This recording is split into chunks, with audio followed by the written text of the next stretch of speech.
एक बार क्या हुआ था, शंकर भगवान माँ पार्वती पृथ्वी पर टहल रहे थे। शंकर भगवान को कहीं से प्रसाद मिल गया और भगवान ने वो प्रसाद पा लिया। वो प्रसाद वितरण नहीं किया, मतलब पार्वती माँ को नहीं मिला, और वो प्रसाद पाके लोटपोट हो गए, आनंद मगन हो गए। तो पार्वती माँ को प्रसाद नहीं मिला, होनहार बलवान उनको क्रोध आ गया और उन्होंने क्रोध में आकर शाप दे दिया। उन्हें ऐसा सुंदर प्रसाद पाके जब शंकर भगवान लेट रहे थे, लोटपोट हो रहे थे, पार्वती जी को ये प्रसाद नहीं मिला था, तो उन्हें क्रोध आया और उन्होंने क्रोध में आकर शिव जी के प्रसाद को खाने वाले लोगों को ये गति होगी ऐसा कह के शाप दिया कि जो शिव प्रसाद पाएंगे उन्हें श्वान की योनि में जाना पड़ेगा, ऐसा शाप दे दिया उन्होंने।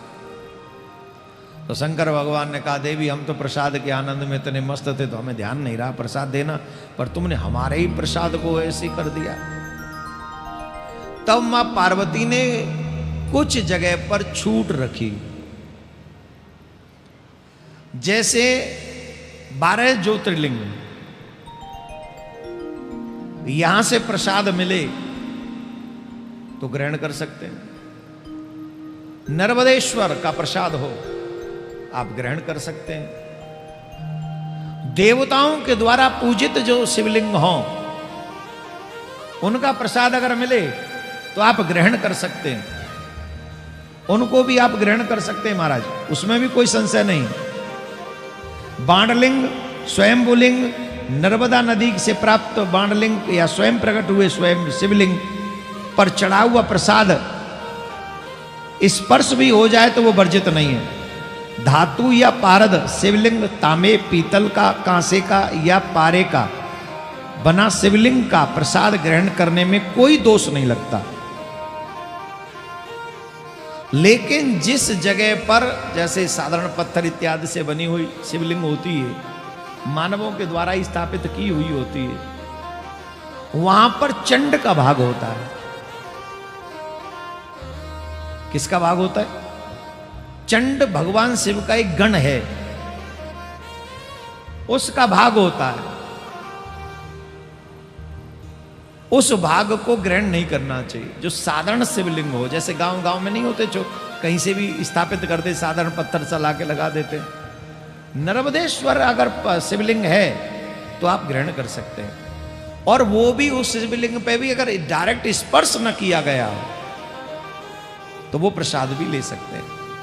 और हां, शिवमाल्य, शिवमाल्य क्या हो गया? जैसे बेलपत्र, धतूरा आदि आदि जो शिवमाल्य है वो कभी नहीं ग्रहण करना चाहिए। वैसे खाने योग्य है भी नहीं हम लोगों के वो, तो इसको वर्जित किया गया है।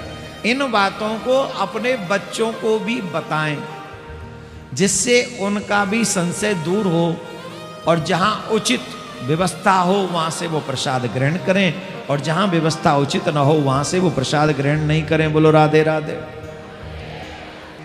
जिस पे ये उर्ध पुंड है, जिसके माथे पे, उन्हें शिवजी तारते हैं, और जिनके मस्तिष्क पे त्रिपुंड है उन्हें नारायण तार देते हैं। मेरी बात को ध्यान से सुनो और समझो। माथे पे तिलक, गले में कंठी जरूर रखा करो। तुम्हारे माथे पे तिलक देखते ही यमराज के दूतों के पैर कांप जाते हैं। हाय हाय, किसी बुद्धि दुर्बुद्धि हो गई है। अपने ही कल्याण में हमें चिंता नहीं है कल्याण की। तिलक न लगे दिखे तो हम लोग बहाना बनाते, महाराज आज पसीना आ गया, पूछ गया।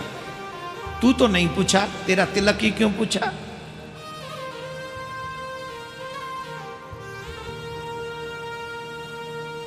अपने कल्याण से कोई समझौता मत करो, बिल्कुल भी समझौता मत करो। यही वो प्रथम ज्योतिर्लिंग है जो पृथ्वी पे पहला लिंग के रूप में प्रकट हुआ है, और ये शिवरात्रि के दिन प्रकट हुआ है, चतुर्दशी के दिन प्रकट हुआ है, और इसीलिए ये विशेष रात्रि कही गई है। इसे शिवरात्रि के रूप में मनाया जाता है। जिनसे 11 महीने की शिवरात्रि का व्रत न रखा जाता हो, वो अकेले एक शिवरात्रि का व्रत कर ले तो उसे हर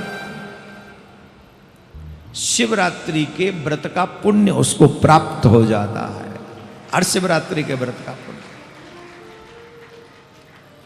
तो ऐसे पृथ्वी पर प्रथम ज्योतिर्लिंग का प्रादुर्भाव हुआ, प्रथम शिवलिंग का प्रादुर्भाव हुआ। तो ये प्रथम शिवलिंग है। बोले शंकर भगवान की जय। पार्थिव शिवलिंग महामहोत्सव की